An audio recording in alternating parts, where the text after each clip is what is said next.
So, are you ready? Shall we get moving with all of this stuff? So, let's make sure that you load in that model. Okay, I saved it back out over the exact same name that was before, but make sure you're getting that one that you have polygrouped the skeleton. Okay, gotta make sure, save that out, keep that guy. This is gold at this point. You know, you can take this female and turn her into all kinds of things.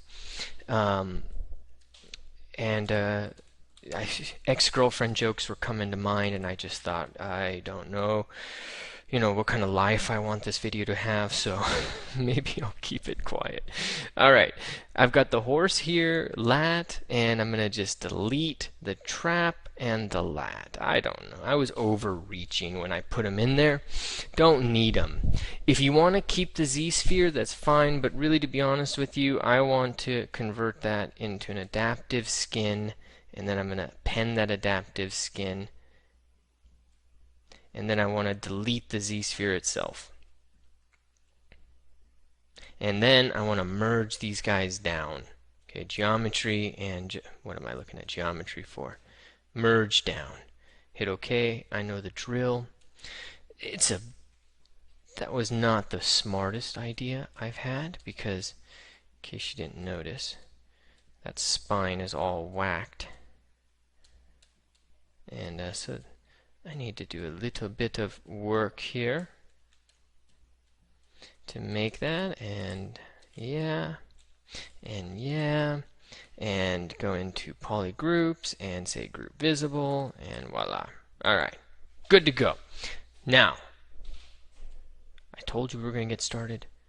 We're going to append the female in there, go in and select her, and we've got a scale issue. But you got to be careful.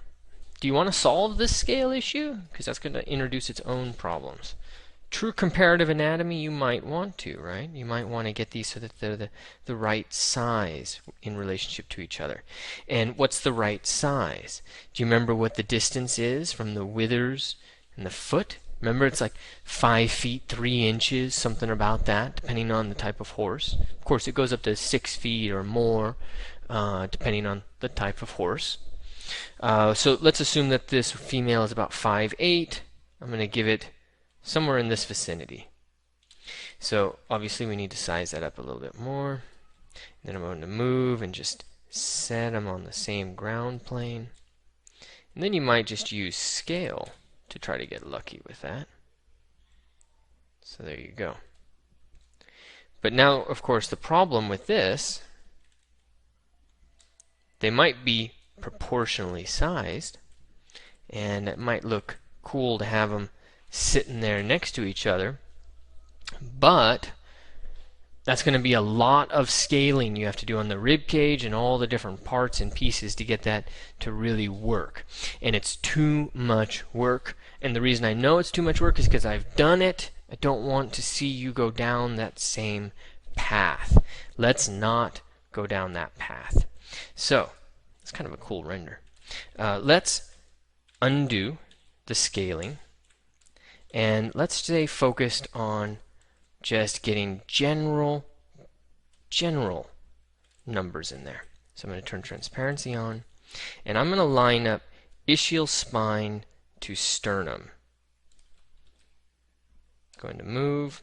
I'm going to start with the ischial spine there. And that sternum is pretty close. So into scale, and there you go, into rotate, and rotate it up a little bit. Okay, and what am I lining up? Okay, I'm lining up some specific items, but what? I'm lining up C7, so I can get the neck up there, the spine fairly easily, and I'm lining up the great trochanter. Okay, but I can move this up a little bit more, I would say. Yeah, about there, and great trochanter can move up. And there's one thing that's really important to understand about animals and human butts. Okay, now whether it's accurate or not, okay, Robert Beverly Hale has said that the gluteus maximus is the single most important thing in our evolution as bipedal characters. right? So having said that, let me ask you a question now. Why do horses have no butts? Why do dogs have no butts? Okay, I gave you the answer, but I'm not sure it made sense to you. Why do horses have no butts to speak of? Or dogs? The answer is because they are not standing on two legs. Okay? The reason why we have junk in our trunk is because we need to be standing upright. And that gluteus maximus is on one side of a fulcrum. That's sacrum, right? And then the spine comes in, and then it connects right into the box of the pelvis, and then the limbs come in and connect to the ground.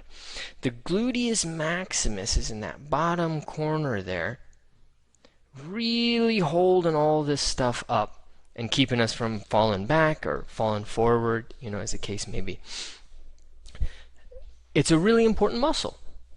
We've got junk in our trunk because we are walking around on two legs. So that means that all these animals, their gluteus maximus and medius just disappear. They just don't have any.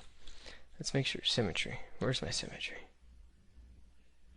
No butts to speak of. Flat butts. They look like human cadavers. Okay? So keep that in mind as you're going about your business here. Let me make sure this thing is still accurate. I feel like I got off, out of scale at one point. Yes, I did, right there. Okay, be very careful of getting out of scale. It is so hard to get back. Okay, ischium to sternum, roughly, and let's establish C7. In fact, it's more C7 that I really need than sternum.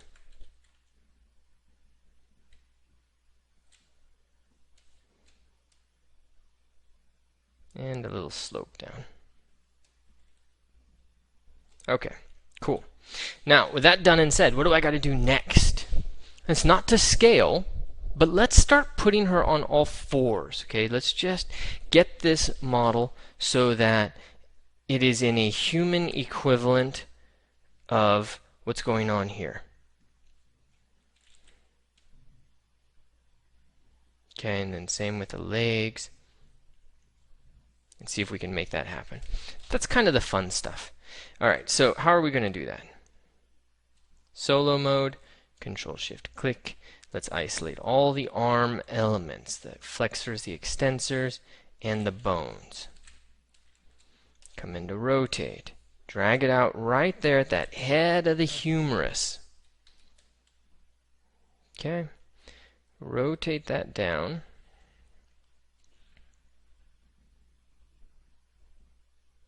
Okay, something like that's fine.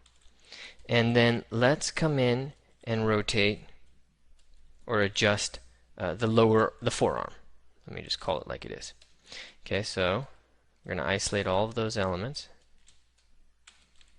Okay, and I am in no way, shape, or form concerned about how pretty this looks. Okay, it's really far from my consideration. Alright.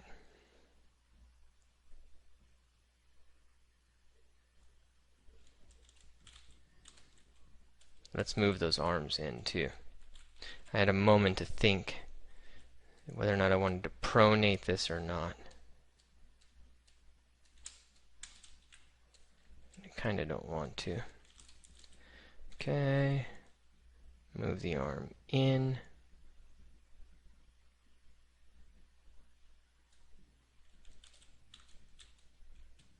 Careful, don't let this happen. Once they cross, you can't really uncross them. It's quite painful. So just let them get close, but do not cross the center line. Okay, let's get the leg.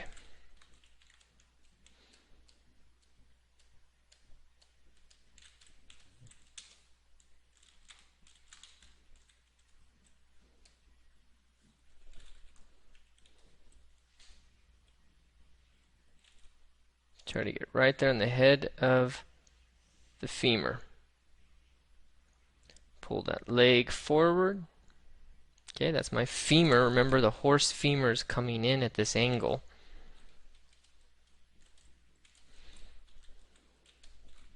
And then clear your mask. Let's focus on the lower leg.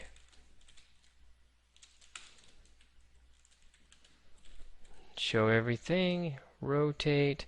I'm going to focus. See, that's my femur, my tibia. I'm going to focus on the space. Well, remember, in a horse, the femur comes back.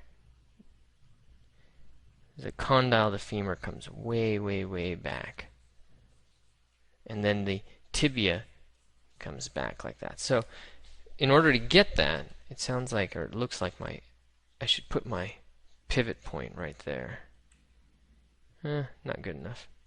Getting the angle, though. I'm going to make sure I get the angle, and then I'll just reposition if I have to. Cool. Alright. What else do we got?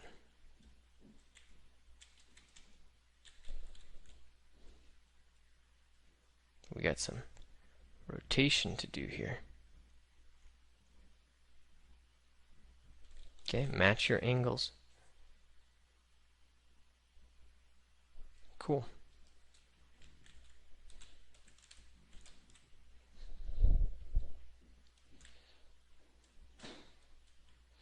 We have size stuff to deal with, but we're doing okay. And I think before I jump into anything else, I want to take into account the rotation. So I'm going to come in and say take this line straight down, come in, and let's rotate those knees out a little bit.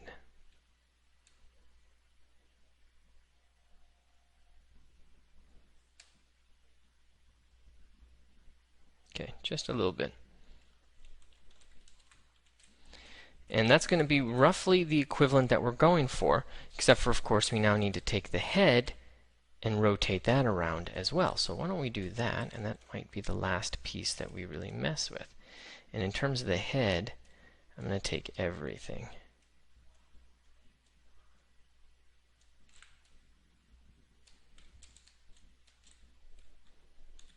I'm going to rotate it right there at the atlas, our atlas, not the horse's atlas. And I'm going to get the directionality roughly lined up.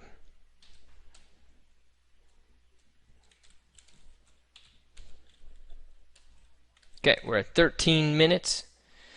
We've got these guys roughly lined up. The only thing that I would say we have not done that should be done is pronating the forearms, rotating them around so that the hands are in the other direction. And it's a kind of a beast to do that. So why don't I do that in the last 2 minutes of this? Let's look at the hand. Okay. So I don't really want to deal with the extensors,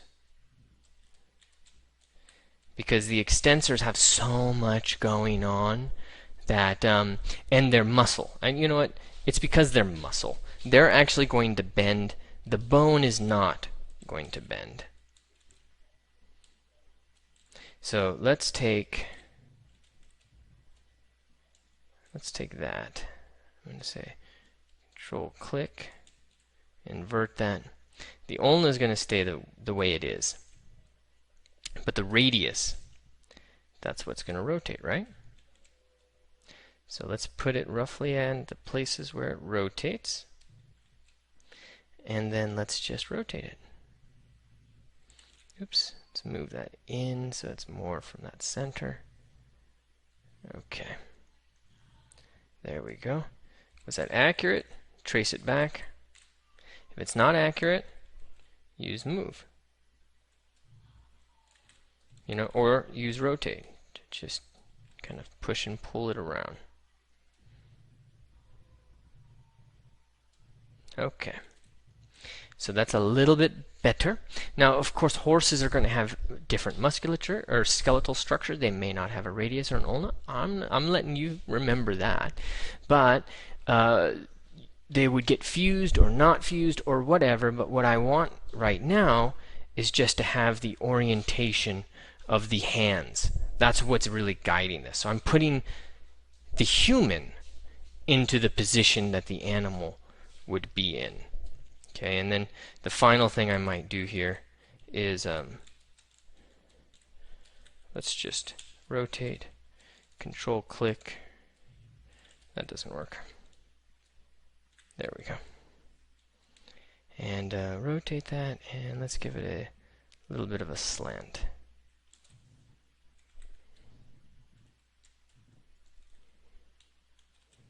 And I don't really want to rotate the fingers. That'll take too long.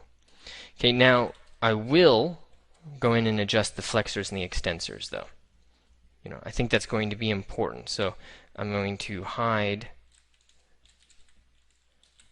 I'm just going to mask out so the flexors are there. And the flexors, in fact, what we have to do is we have to use rotate. We can't do it that way. We have to mask everything so that just the flexors are visible. And then I'll have to come in, press Control, and drag out a mask for about half of the body. And then make sure you go into masking and you say blur mask. It's really important. And now you can say go from epicondyle to the wrist, medial epicondyle to the wrist, and then just get the rotation in effect.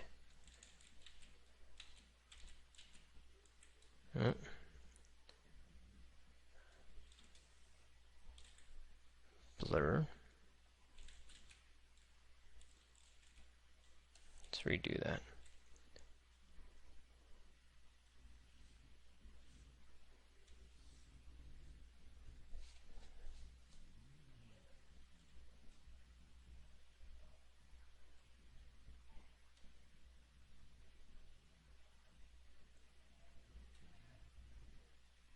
Okay. It looks like crap, but come in here, and for the sake of argument, you can just push and pull that around.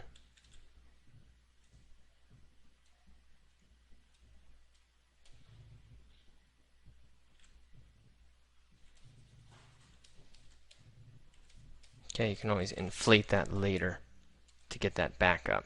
Okay, extensors. Control click to invert, grab the top, blur it. Okay, come in here, lateral epicondyle down to the front of that wrist. Okay, we're taking up too much time. Come in here, blur it, and then pull those tendons up. Okay, might want to do the same here.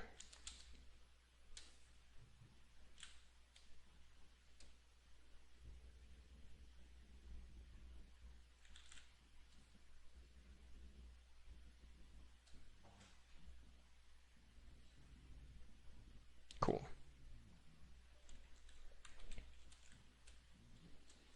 Okay. Now, last minute adjustment just to put those extensors in terms of human terms a little bit more realistically where they should be. Just a little bit, you know. If you spend more than 3 minutes doing this, you know, you're wasting precious time. Because this is just to give us an idea. Alright, there we go. And there's so many things wrong with this anatomy anyways. Okay, deltoid's not even connected. Nothing's connected. But this is what we're talking about. In 20 minutes or less, we've posed this roughly. Now we need to go in after it's posed roughly like this. Don't try to do it all at once. That would be difficult. I'll say it that way. Go in stages. Get it close, and then with all these muscles, we're going to have to go in stages. See you in the next section.